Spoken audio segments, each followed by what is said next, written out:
Good morning students. आज हम सीखेंगे माइक्रोसॉफ्ट वर्ड के अंदर पेज की सेटिंग्स कैसे की जाती हैं। जैसे पेज का मार्जिन सेट करना, पेज का ओरिएंटेशन सेट करना, पेज की साइज सेट करना, पेज में कॉलम्स कैसे डालते हैं, ये सारी चीजें आज हम देखेंगे। तो सबसे पहले जैसे हमने कोई भी पेज लिखा, जिसके अंदर कोई भी मैटर लिख रहे हैं हम लोग। मैटर लिखने के बाद देखिए, जैसे मैंने आपको पहले भी बताया था कि पेज के अंदर जब अपन मार्जिन सेट करते हैं तो मार्जिन सेट करने के लिए हमारे पास दो तरीके हैं। या तो हम इस पेज लेआउट टैब में जाएं और ये ऑप्शन दिख रहा है आपको पेज मार्जिन का, इसके अंदर जब हम जाएंगे तो यहाँ पे देखिए जो डिफॉल्ट मार्जिन रखते हैं हम लोग वो रखते हैं नॉर्मल, यानी कि लेफ्ट राइट टॉप और बॉटम चारों तरफ से बिल्कुल 1, यानी कि नॉर्मल। तो जैसे ये मैंने क्लिक किया तो अभी आपका पेज मार्जिन जो है वो नॉर्मल इस पे सेट है। अगर आप इसको अपनी तरीके से सेट करना चाहते हैं तो आप इस ऑप्शन को यूज ना करके, देखिए ये पेज सेटअप का जो ग्रुप है इसके पास में एक छोटा सा ये साइन दिख रहा होगा। इस साइन पे जब आप क्लिक करेंगे तो पेज सेटअप की विंडो खुलेगी, जिसके अंदर आपको पेज के 5 मार्जिन दिखाई देंगे। जैसे सबसे पहले लेफ्ट राइट टॉप और बॉटम, इस तरीके से। तो जैसे फॉर एग्जाम्पल मैंने यहाँ पे मार्जिन सेट किया सपोज 2 इंच, लेफ्ट से भी राइट से भी टॉप से और बॉटम से। तो देखो नीचे आपको यहाँ प्रीव्यू दिखाएगा। तो जितना हम लोग मार्जिन ज्यादा रखेंगे उतना हमारे पास टाइपिंग एरिया कम होता जाएगा। तो नॉर्मल हमको यहाँ पे जो रखना है 0.5 ही रखना है, ये 0.5। एक तो अपने पास नॉर्मल मार्जिन जिसको नैरो मार्जिन कहते हैं वो 0.5 ही होता है। नेक्स्ट आता है ग्यूटर मार्जिन। तो ग्यूटर का मतलब है कि जब आप इस पोजीशन को सेट करेंगे तो जो हमारी बुक होती है, अगर अपन उसको बाइंड कराते हैं तो बाइंडिंग में जो पेपर जाता है उसको हम बोलते हैं ग्यूटर मार्जिन। तो जैसे अभी मेरा जो ग्यूटर मार्जिन मैंने सेट किया, तो सपोज लेफ्ट साइड से अभी 0.5 इंच मेरे पास यहाँ पे मार्जिन है और 0.8 मेरे पास एक और है। तो ये जो चीज है ये आपके पास ग्यूटर मार्जिन कहलाता है, जो बुक की बाइंडिंग स्पेस के लिए यूज होता है। अब ग्यूटर की जो पोजीशन है ये लेफ्ट से या टॉप से भी सेट हो सकती है। जैसे लेफ्ट तो आपके पास नॉर्मल है, टॉप आपके पास जैसे लेटर हेड वगैरह खुलते हैं तो ऊपर से खुलते हैं, वो पोजीशन कहलाती है टॉप की। तो इस तरीके से हम इस चीज को यूज कर सकते हैं। ग्यूटर वाले मार्जिन को हम तभी सेट करेंगे जब हमको बुक को प्रिंट कराने के बाद बाइंड करवाना हो, अदरवाइज ये जो मार्जिन है ये हमेशा 0 ही रहेगा। नेक्स्ट ऑप्शन इसी में आपके पास आता है, जिसे हम बोलते हैं पेपर ओरिएंटेशन। ओरिएंटेशन जो होते हैं वो होते हैं पेपर में 2 टाइप के। एक होता है आपके पास पोर्ट्रेट और एक आता है पेपर ओरिएंटेशन। जो मैं बता रही थी 2 होते हैं, एक आता है पोर्ट्रेट, एक आता है लैंडस्केप। पोर्ट्रेट का मतलब है खड़ा पेज, यानी वर्टिकल, यानी जिसकी हाइट ज्यादा विड्थ कम होती है और जितने भी ऑफिशियल डॉक्यूमेंट छपते हैं वो हमेशा पोर्ट्रेट के अंदर ही छपते हैं। अगर हम लैंडस्केप वाला पेज चूज करेंगे तो ये आपकी पेज की विड्थ ज्यादा हाइट कम हो जाएगी, जिसके अंदर जैसे हम कोई नोटिस वगैरह छापते हैं तो आड़े फॉर्मेट में छापते हैं, उस पेज को हम लोग बोलते हैं लैंडस्केप। तो डिफॉल्ट मार्जिन जो हमको हमेशा रखना है वो रखना है 0.5 यानी नैरो मार्जिन, और पेपर का ओरिएंटेशन जो हमको रखना है ये रखना है अपने को हमेशा पोर्ट्रेट। और पेपर का जो साइज है ये आपके पास डिफॉल्ट रहता है लेटर, यानी जिसका डायमेंशन होता है 8.5 इंटू 11 इंचेस। जैसे हम नॉर्मल A4 A3 फोटोकॉपी वाला पेज बोलते हैं, वो सारे पेजेस भी आपको यहीं पे मिलेंगे। जैसे A3 A4 ये इस तरीके के एनवलप के पेजेस, ये सारे पेजेस आपके पास यहाँ दिए हुए हैं। तो इस तरीके से पेज आप यहाँ पे सेट कर सकते हैं। नेक्स्ट ऑप्शन आता है कॉलम्स। कॉलम्स का मतलब है कि जैसे हम लोग देखते हैं न्यूज़पेपर में एक पेपर आता है, जैसे हम क्लासिफाइड वाला पेपर बोलते हैं, तो उसमें क्या होता है कोई भी मैटर होता है वो ब्लॉक्स में लिखा होता है, मतलब अलग अलग कॉलम्स पे लिखा होता है। तो उस चीज को अगर हम यहाँ करना चाहते हैं तो सबसे पहले आप ऐसा कीजिए कि अपना कोई भी मैटर पहले टाइप कर लीजिए। टाइप करने के बाद उसको सेलेक्ट करके जस्टिफाई कीजिए, Ctrl+J, कंट्रोल जस्टिफाई के लिए, या फिर होम में जाके जस्टिफाई का ऑप्शन यूज कीजिए। उसके बाद जब हम पेज लेआउट टैब में जाएंगे तो देखो यहाँ पे एक ऑप्शन मिलेगा आपको जिसे हम कॉलम्स बोलते हैं। तो यहाँ देखिए खूब सारे ऑप्शंस आपको अवेलेबल हैं। जैसे 1 कॉलम तो एक ही रहेगा, 2 पार्ट्स में डिवाइड करना है तो 2 कॉलम, 3 कॉलम, इस तरीके से जितने भी कॉलम्स आप बनाना चाहते हैं यहाँ से यूज कर सकते हैं। अगर हम अपने अकॉर्डिंगली कॉलम सेट करना चाहते हैं तो यहाँ मोर कॉलम के ऑप्शन में आप जाओ और इस जगह पे जाके यहाँ नंबर ऑफ कॉलम का एक बटन आएगा। इस नंबर ऑफ कॉलम को आप जितने भी कॉलम्स में डिवाइड करेंगे ये चीज कॉलम्स में डिवाइड कर देगा। अगर हम चाहते हैं कि जैसे अभी मैं नॉर्मल ओके करूंगी तो मेरा कॉलम जो है ये आपको इस तरीके से विजिबल होगा। इनके बीच में अगर हमको एक वर्टिकल लाइन लगानी है तो जब अपन कॉलम के ऑप्शन में गए थे, यहाँ मोर कॉलम में गए थे, तो यहाँ पे एक बटन था अपने पास लाइन बिटवीन। तो लाइन बिटवीन करने पर कॉलम्स के बीच में जैसे बुक्स वगैरह में आती है तो ये वर्टिकल लाइन अपने पास स्टार्ट हो जाएगी।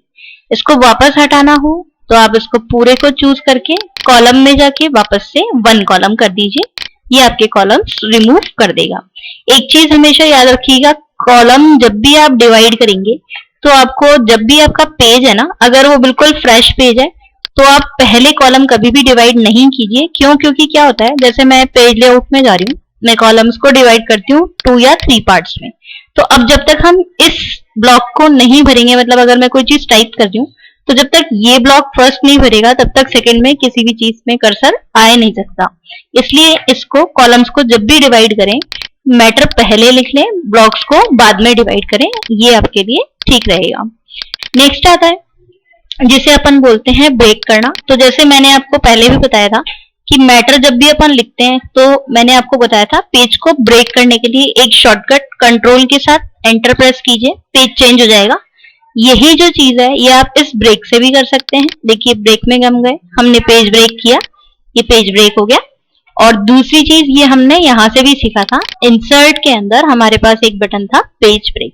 तो आप तीनों में से कोई भी ऑप्शन यूज कर सकते हैं, कंट्रोल एंटर प्रेस कीजिए या इंसर्ट में पेज ब्रेक प्रेस कीजिए या फिर पेज लेआउट में ब्रेक के ऑप्शन को यूज कीजिए।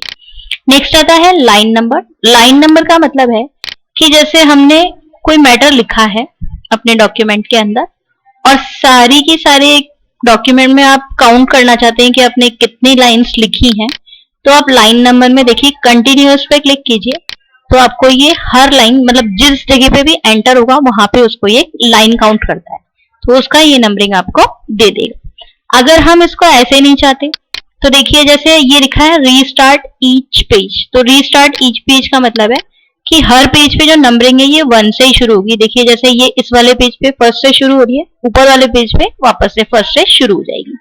और इसको आप हटाना चाहते हैं तो आप इसको नन रखिए, तो ये नन करने से रिमूव हो जाएगी।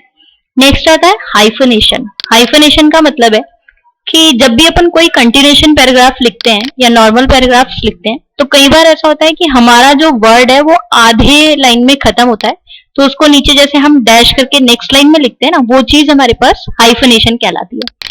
तो जैसे हम चाह रहे हैं कि ये देखिए मैं एक पैराग्राफ को थोड़ा जानबूझ के बड़ा कर रही हूँ ताकि स्पेलिंग थोड़ी आधी हो जाए, और इसके बाद मैं हाइफनेशन पे जाके इसको ऑटोमेटिक कर देती हूँ।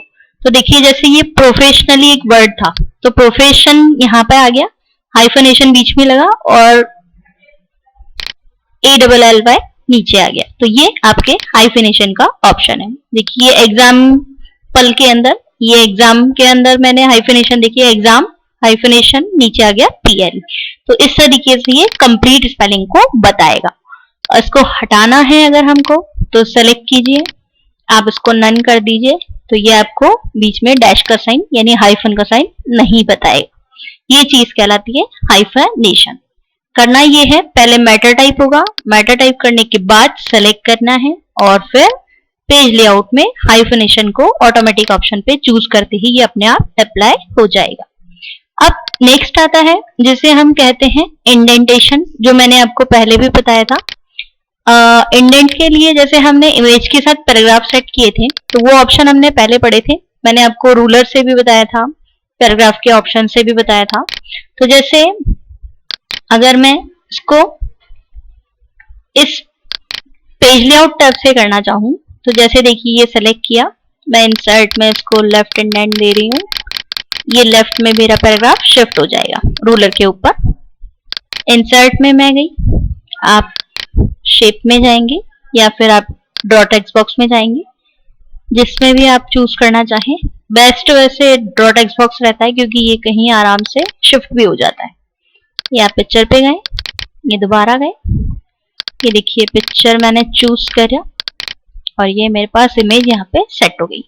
तो ये जो ऑप्शन है ये आपके पास पेज लेआउट में लेफ्ट से शिफ्ट करना है तो लेफ्ट इंडेंट कहलाता है, राइट से शिफ्ट करना है तो राइट इंडेंट कहलाता है। और पैराग्राफ की बिफोर और आफ्टर स्पेसिंग में मैंने आपको पहले बताई थी। बिफोर मतलब पैराग्राफ के पहले कितना गैप चाहिए और आफ्टर मतलब पैराग्राफ के बाद में कितना गैप चाहिए।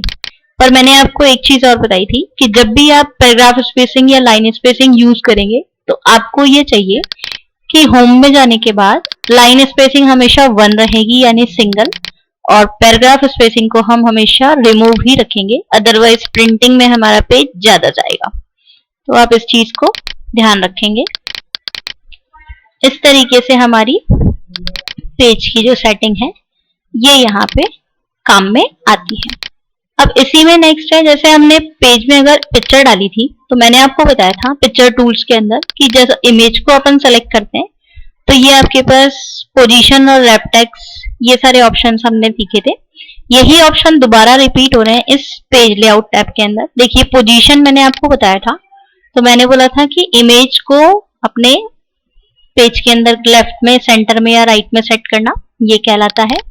रैप टेक्स्ट का मतलब जैसे हम इमेज को डिस्टर्ब करेंगे पेज के अंदर तो टेक्स्ट उसके अकॉर्डिंगली ऑटोमेटिकली रैप हो जाएगा। जैसे मैंने बोला था टाइट या थ्रॉट आप इसको रखिएगा, तो जैसे ही आप इमेज को मूव करेंगे देखिए टेक्स्ट अपने आप इसके अकॉर्डिंगली सेट होता जाएगा।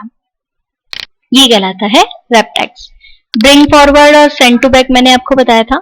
जैसे इमेज को अगर आप ब्रिंग फॉरवर्ड टू टेक्स्ट करेंगे तो ये ऊपर आएगी, और इसको सेंड बिहाइंड द टेक्स्ट करेंगे तो ये आपके पास इसमें पीछे चली जाएगी, और ये चीज आपके पास ऐसे आ जाएगी।